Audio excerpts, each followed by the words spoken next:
قانونی سطح پر تمام انسان برابر ہو، یہ پہلا تقاضا ہے نظام مصطفیٰ کا۔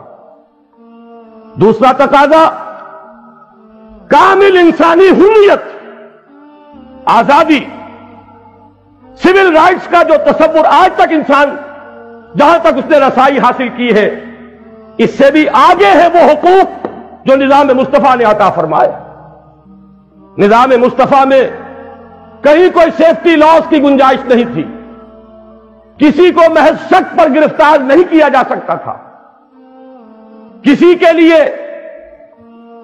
وہ جو پریونٹیو ڈیٹینشن ہے اس کا کوئی امکان نہیں تھا، اور یہاں پر ہر ایک کو آزادی تھی، عام آدمی تنقید کر سکتا تھا بڑے سے بڑے سربراہ مملکت کی۔ حضرت سلمان فارسی کا واقعہ آپ کو یاد ہوگا، حضرت عمر فاروق رضی اللہ تعالی عنہ خطبہ دے رہے اور ایک گدری پوش سلمان فارسی رضی اللہ تعالی عنہ کھڑا ہو جاتا ہے، ٹوکتا ہے، لا سمع ولا طاعہ، نہ سنیں گے نہ اطاعت کریں گے، کلمہ بغاوت ہے۔ ادھر حضرت عمر ہیں جلال فاروقی، لیکن ان کے ماتھے پر کوئی شکن نہیں آئی۔ پوچھتے ہیں معاملہ کیا ہے؟ تنقید ہوتی ہے برسر عام، نوٹ کیجئے، آپ نے جو کرتا پہنا ہوا ہے یہ ان یمنی چادروں کا بنا ہوا ہے جو مال غنیمت میں آئی تھی، اور ہر مسلمان کو جتنا ٹکڑا ملا اس میں کرتا نہیں بنتا، اور آپ ہم میں ہیں بھی طویل القامت انسان، کرتا کیسے بن گئے؟ وضاحت کیجئے۔ حضرت عمر نے یہ نہیں فرمایا میرا ذاتی معاملہ ہے، فرمایا تو اپنے بیٹے سے عبداللہ ابن عمر سے فرمایا، بیٹے تم کھڑے ہو کر وضاحت کرو۔ انہوں نے وضاحت کی، نہ میرا کرتا بن رہا تھا نہ ابا جان کا، میں نے اپنے حصے کا ٹکڑا بھی دے دیا کپڑے کا ابا جان کو، اس سے کرتا بنا ہے۔ اب وہاں کی جمہوریت میں opposition for the sake of opposition نہیں تھی، تنقید تھی شدید ترین، لیکن جب وضاحت سامنے آ گئی فوراً فرماتے ہیں حضرت سلمان فارسی رضی اللہ تعالی عنہ، الآن نسمع و نطیع، ہاں فرمائیے اب ہم سنیں گے اور اطاعت کریں گے۔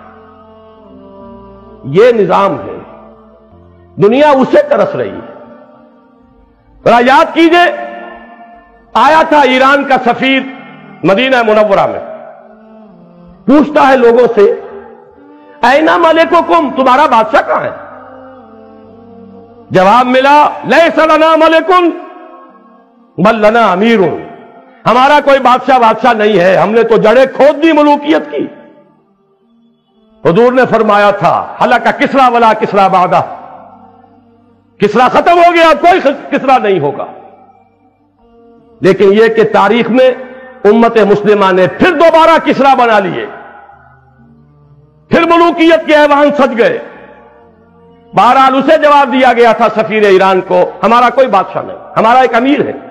وہ امیر کہاں ہے؟ بتایا گیا کہ بیت المال کے اونٹ گم ہو گئے تھے، ان کی تلاش جن لوگوں نے کی ابھی تک مل نہیں رہے تھے اونٹ، اب خلیفہ ہمارا خود گیا ہے تلاش کرنے کے لیے۔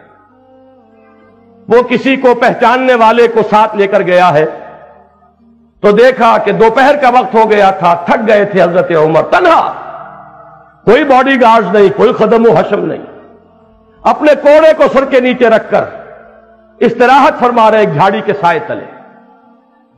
اس وقت کھڑے ہو کر کہا اس سفیر نے، عمر تم انصاف کرتے ہو لہذا تمہیں کوئی خوف نہیں، ہمارے بادشاہ ظلم کرتے ہیں لہذا ڈرتے رہتے ہیں، کانپتے رہتے ہیں، انہیں اونچے اونچے فصیلوں والی محلوں کے اندر بھی باڈی گارڈز کی ضرورت ہوتی ہے۔ دنیا اس نظام کے لیے ترس رہی ہے، وہ نظام ہے کہ جو لانا ہے۔ حضرت عمری کی ایک مثال اور آپ کو سنا دوں،